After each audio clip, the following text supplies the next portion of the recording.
The story of Indian temple architecture, from Vedic fires to living classrooms. When the ancient sages of India gathered beneath open skies to chant the hymns of the Rig Veda, they did not worship in stone temples. Their prayers were offered to sacred fire, believed to carry human aspirations to the gods. The altar itself was the temple, the sky its roof, and nature its walls. Rivers, trees, wind, and flame formed a living sanctuary. Yet, within these Vedic rituals lay the seed of an enduring idea that the divine required a sacred space where the earthly and the cosmic could meet. Over centuries, this idea would grow into the magnificent temple tradition that defines India's cultural landscape. In the early Vedic period, worship emphasized ritual rather than structure. Shrines, when they existed, were modest, temporary enclosures of wood, clay, or brick. The spiritual power resided in chants and offerings, but not architecture. However, as Indian society evolved and religious practices became more organized, the need for permanent abodes for deities arose. Gods no longer worshipped in the open. They were invited into sanctuaries. Small shrines housing simple idols or symbols such as the lingam of Shiva became common. The Gudimalam lingam of Andhra Pradesh, dating to around 3rd century BC, marks this transition from an open-air worship to an enclosed sacred space. A major transformation occurred during the Mauryan period. Under Emperor Ashoka, stone architecture was used extensively for spiritual purposes. After embracing Buddhism, Ashoka commissioned stupas, monasteries, and pillars all across his empire. These monuments demonstrated that stone could give permanence to both faith and memory. Though primarily Buddhist, Mauryan architecture influenced later Hindu and Jain builders. The idea that sacred architecture could outlast generations took firm root, paving the way for the development of temple architecture as a lasting cultural expression.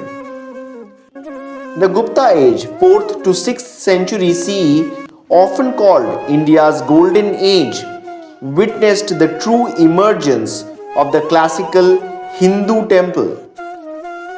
Temples now followed a clear architectural plan: the Garbhagriha, sanctum, housing the deity; the Mandapa, pillared hall for the devotees; and the rising tower above the sanctum, symbolizing Mount Meru, the cosmic axis of the universe. The Dash Avatar temple at Deoghar exemplifies this development. Gupta temples were not merely places of worship, they were spiritual diagrams guiding devotees from the outer world to their inner realization. As temple architecture matured, regional styles emerged. In northern India, the Nagara style developed. Its most distinctive feature was the Shikara, a curving tower that arose steeply above the sanctum like a mountain peak. Temples such as the Kandariya Mahadev at Khajuraho and the Sun Temple at Konarak displayed breathtaking scale and intricate sculptural programs. Their walls were covered with thousands of carvings, gods, celestial beings, humans, animals, and scenes from daily life. These sculptures functioned as visual texts, narrating stories from the Ramayana, Mahabharata, and the Purans for a largely non-literate population. The temple became a stone manuscript, educating through imagery. In the southern India, the Dravidian style took shape. Unlike the vertically dominant Nagara temples, Dravidian temples expanded horizontally into vast complexes. Enclosed by high walls, they featured massive gateways called gopurams, richly decorated with sculpted figures. Inside lay courtyards, pillared halls, water tanks, and processional paths. The center tower, or Vimana, arose above the sanctum, but the temple functioned as a miniature city. The Brihadeshwara temple at Tanjore, built by the Chola king Rajaraja I, stands as a marvel spectacle of scale, symmetry, and engineering. Later, temples such as the Meenakshi temple at Madurai demonstrated how temples became centers of religion, art, education, and civic life. Parallel to Hindu temple traditions, Buddhist and Jains contributed significantly to India's architectural heritage. The rock-cut caves of Ajanta and Ellora reveal extraordinary artistic ambition. Entire monasteries, prayer halls, and temples were carved directly into living rock, adorned with paintings and sculptures depicting spiritual ideals. The Jain temples, particularly those at Mount Abu, showcased devotion through delicacy. Their marble ceilings, carved like lace, reflect a philosophy of austerity paired with artistic refinement. What truly sets Indian temples apart is their multifunctional role in the society. They were never limited to ritual worship. Temples served as schools, theaters, libraries, and art galleries. Sculptures on the temple walls taught moral values, social duties, and philosophical ideals.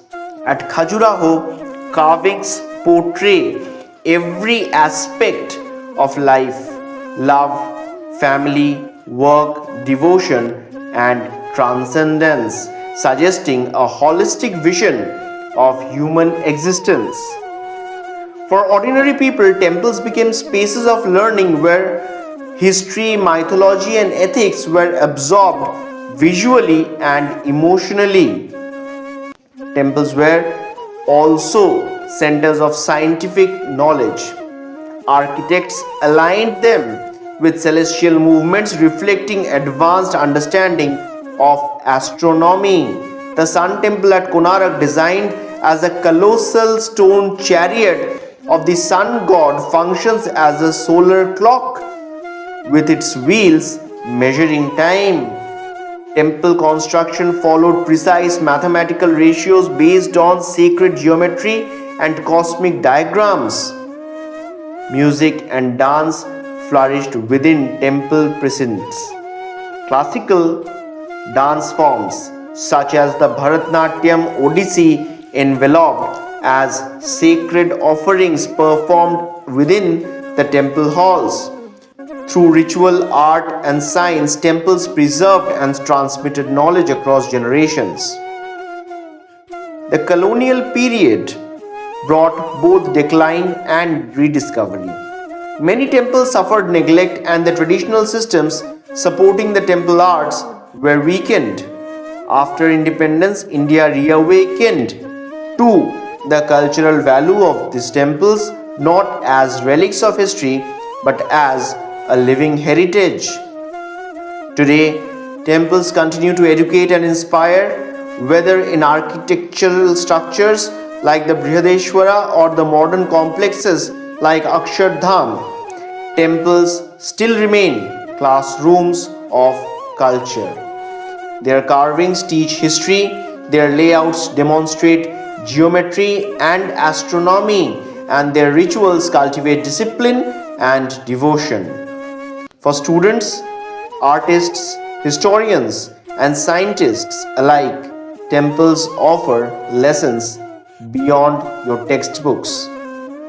The story of the Indian temple architecture is not merely about buildings, it is the story of a civilization expressing its soul, beginning with fire under open skies, evolving through clay and brick, and finally culminating in enduring stone monuments.